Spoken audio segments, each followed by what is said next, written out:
यहाँ मालवा क्षेत्र में जमीन के अधिग्रहण हो रहे हैं काफी मात्रा में। हाँ। और उन अधिग्रहण में किसान असंतुष्ट है। कहीं लैंड पुलिंग के नाम पे अधिग्रहण हो रहा है, कहीं पैसे कम दिए जा रहे हैं, रेलवे लाइन का अधिग्रहण हो रहा है, इंदौर के आसपास बड़ा डेवलपमेंट हो रहा है, उसमें किसान सारे असंतुष्ट है। ऐसे में कांग्रेस की पॉलिसी क्या है? आप 12 साल बाद आप ये सवाल पूछ रहे हैं। 12 साल बाद सितंबर 2013 में डॉक्टर मनमोहन सिंह जी प्रधानमंत्री थे। लोकसभा में और राज्यसभा में एक प्रगतिशील और मैं समझता हूं क्रांतिकारी कानून पारित हुआ, जो 1894 का कानून में संशोधन नहीं पर पूरे तरीके से बदला, उसको उखाड़ कर फेंक दिया और नया मुआवजा मिलेगा। ग्रामीण इलाकों में, शहरी इलाकों में मुआवजा दुगना होगा। और भी बड़े और बहुत महत्वपूर्ण प्रावधान थे, पर सबसे मुख्य प्रावधान यही है, मुआवजा के। एक मिनट यार, खत्म तो करने दो। क्या हुआ? हमारी सरकार चली गई 2014 में और 15 में मोदी जी लाए कि ये पूरा कानून ईज ऑफ डूइंग बिजनेस हमारे पूंजीपतियों के खिलाफ है, तो हम इसमें संशोधन करना चाहते हैं। इसका विरोध कांग्रेस पार्टी ने किया। हम उत्तर प्रदेश में गए, मध्य प्रदेश, राजस्थान, सभी जगहों में हमारे कार्यकर्ता सड़कों पर उतरे और इन संशोधन के खिलाफ हमने अपनी आवाज उठाई। ये संशोधन को वापस लेना पड़ा। नरेंद्र मोदी जी के कार्यकाल में 2 ही ऐसे मिसाल हैं जहां उन्होंने कहा है और जो उन्होंने विधेयक पेश किया था उसको वापस लेना पड़ा। एक तो 3 काले कानून आप जानते हैं, उनको वापस लेना पड़ा मजबूरी में, और दूसरा जो भूमि अधिग्रहण को लेकर कल भी ये बात उठी और राहुल जी ने बिल्कुल स्पष्ट कराया कि कांग्रेस पार्टी की नीति ये है कि 2013 के कानून के प्रावधान को हम पूरी तरीके से लागू करेंगे और कोई ऐसा प्रयास हम बर्दाश्त नहीं करेंगे राज्य सरकारों से उसको कमजोर करने के लिए। मोदी जी ने क्या किया? केंद्रीय स्तर पर हम संशोधन नहीं ला सकते, पर अब राज्यों को संशोधन लाना है, वो मुक्त है, वो ला सकते हैं। और उसका नतीजा ये हुआ, मध्य प्रदेश, महाराष्ट्र, गुजरात, तेलंगाना, पिछले 2 साल पहले, 3 साल पहले की बात मैं कर रहा हूँ। तो ये केंद्रीय कानून है। संविधान के अनुसार केंद्रीय कानून को प्राथमिकता दी जाती है हमेशा, और भूमि अधिग्रहण ऐसा विषय है केंद्रीय हमारे संविधान में जो समतल लिस्ट में है, यानी कि केंद्र सरकार की भी जिम्मेदारी होती है, राज्य सरकार की भी जिम्मेदारी होती है, पर कानून जो लाया गया है पार्लियामेंट में पारित हुआ है। तो मैं आपको फिर से कहूंगा, 2013 का कानून जो बनाया गया था उसको हम पूरी तरीके से लागू करने के लिए वचनबद्ध है, ये हमारी गारंटी है। हाँ जी, तो माइक इनके हाथ में है। हाँ। इंडिया जो गठबंधन है उसको आप किस स्तर पर देख रहे हैं देश भर में, क्योंकि अब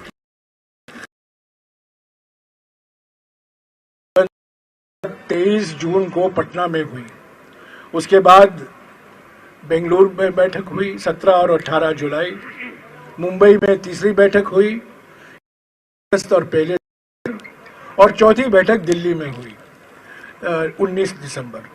28 पार्टियां थी और इसका एक नतीजा ये था कि अचानक प्रधानमंत्री ने मरे हुए एनडीए को पुनर्जीवित करने की कोशिश की। आपको याद होगा जब इंडिया गठबंधन की घोषणा की गई थी तब इंडिया से 2 आई निकालो, ईमानदारी और इंसानियत, वो एनडीए बन जाता है। इंडिया से पहला आई निकालो और चौथा आई निकालो तो एनडीए बन जाता है। तो एनडीए को इन्होंने पुनर्जीवित किया। 28 पार्टियां थी। इन 28 पार्टियों में से एक पार्टी के नेता ने पलटी कर दी। उनका इतिहास ही पलटी का पलटी है, वो तो पलटी के उस्ताद हैं। तो 28 पार्टियां 27 बन गई और एक और पार्टी इंडिया को छोड़कर एनडीए में शामिल हो गई, तो हम 26 हो गए।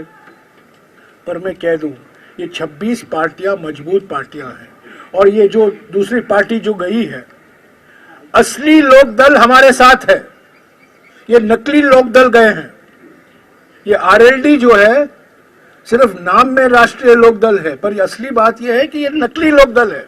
हम अलीगढ़ में जब भारत जोड़ो न्याय यात्रा, एक दिन हम रहे अलीगढ़ में, जो बैनर थे, पोस्टर थे, सारे के सारे लोकदल की ओर से लगाए गए थे। चौधरी चरण सिंह, जिनको भारत रत्न दिया गया है, इंदिरा गांधी, ये असली लोकदल है, वो हमारे साथ है। तो 28 पार्टियों में से 26 पार्टियां हमारे साथ हैं। अभी महाराष्ट्र में 1-2 पार्टियां भी आएंगी हमारे साथ, तो 28 ही हो सकते हैं या 29 हो सकती है। हम मजबूत हैं। जम्मू और कश्मीर में हमारा सीट शेयरिंग जो फॉर्मूला है उसको अंतिम रूप दिया जा रहा है। पश्चिम बंगाल में कुछ देरी हुई है, पर और सभी पार्टियों के साथ कांग्रेस पार्टी ने सीट शेयरिंग की बात को अंतिम रूप दे दी है। सिर्फ 2 राज्य बाकी हैं, पश्चिम बंगाल और Jammu.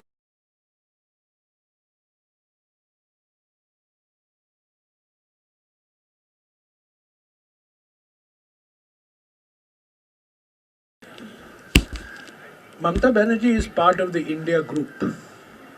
The left parties are also part of the India group. Mamata Banerjee attended Patna, Mumbai. Her priority is to defeat the BJP and strengthen India. That is also the priority of the Congress party. We are hopeful that some middle path will be worked out. Let us see. We are trying our best. Telangana में है, उन्होंने कहा कि ये लोग जो परिवारवादी लोग हैं, ये मेरी घबराते हैं क्योंकि मैं इनके स्कैम्स को उजागर करता हूँ। और इन लोगों को जब ये सत्ता में थे, इन्हें गिफ्ट मिलते थे, ये ब्लैक मनी को व्हाइट मनी करते थे, और मैं आज अपनी तनख्वाह को भी लोगों के लिए डोनेट कर देता हूँ। देखिए, प्रधानमंत्री क्या बोलते हैं और जो सच्चाई है उसके बीच में जमीन आसमान का फर्क है। पिछले 10 साल में जो अन्यायकाल हुआ है हमारे देश में, किसानों के खिलाफ, युवकों के खिलाफ, नारी के खिलाफ, श्रमिकों के खिलाफ, जिस तरीके से महंगाई और बेरोजगारी और आर्थिक विषमताएं बढ़ी हैं, जिस तरीके से सामाजिक ध्रुवीकरण को प्रोत्साहन दिया गया है, क्या ये विश्वासघात नहीं है? परिवार के प्रमुख ऐसा व्यवहार करेंगे जो अपने आप को 140 करोड़ भारतवासियों के प्रमुख समझते हैं? क्या ऐसा व्यवहार करेंगे? ऐसा अन्याय होगा? जो आप पिछले 1 हफ्ते में देखिए, ड्रोन से आंसू गैस फोड़े जा रहे हैं किसानों पर। किसानों के खिलाफ राष्ट्रीय सुरक्षा कानून लगाया जा रहा है। एक तरफ चंदादाता का सम्मान और दूसरे तरफ अन्नदाता का अपमान। ये सुप्रीम कोर्ट ने कहा है कि इलेक्टोरल बॉन्ड एक ऑर्गेनाइज्ड लूट है। सुप्रीम कोर्ट ने कहा है। चंडीगढ़ में क्या हुआ देखिए, जिस गैर लोकतांत्रिक तरीके से महापौर का चुनाव कराया गया बीजेपी की ओर से। तो ये प्रधानमंत्री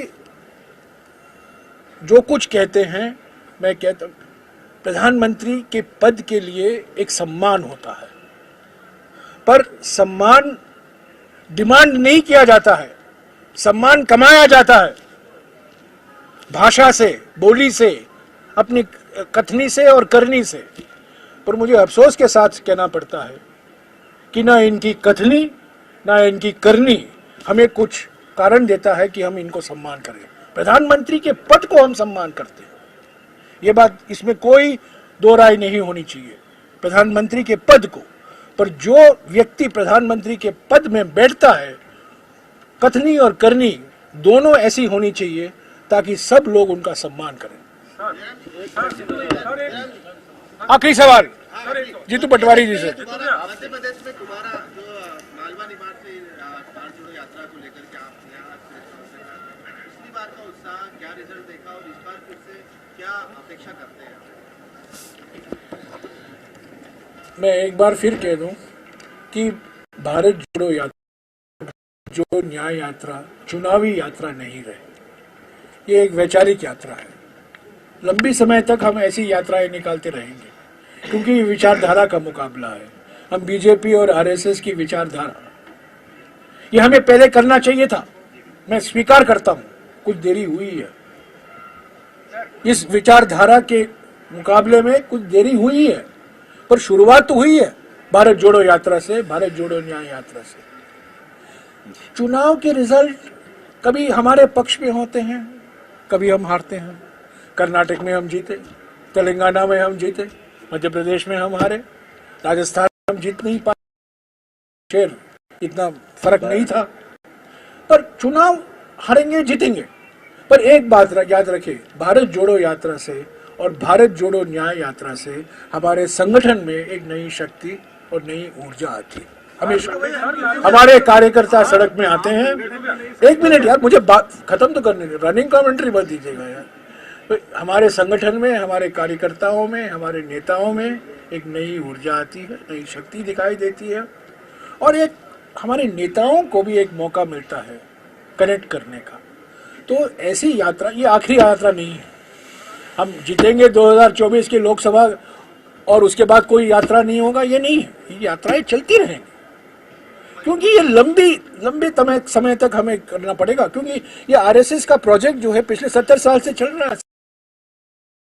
हम सत्ता में रहे थे, हम भूल गए कि एक, मैं स्वीकारता हूं कि ये एक वैचारिक मुकाबला है, एक वैचारिक जंग है। चुनाव हम हारेंगे जीतेंगे, चुनाव लड़ते रहेंगे, पर विचार का जो मुकाबला है इसमें हमारी ओर से कुछ कमी थी, और वो पूरा कर रहे हैं राहुल जी भारत जोड़ो से और भारत जोड़ो न्याय।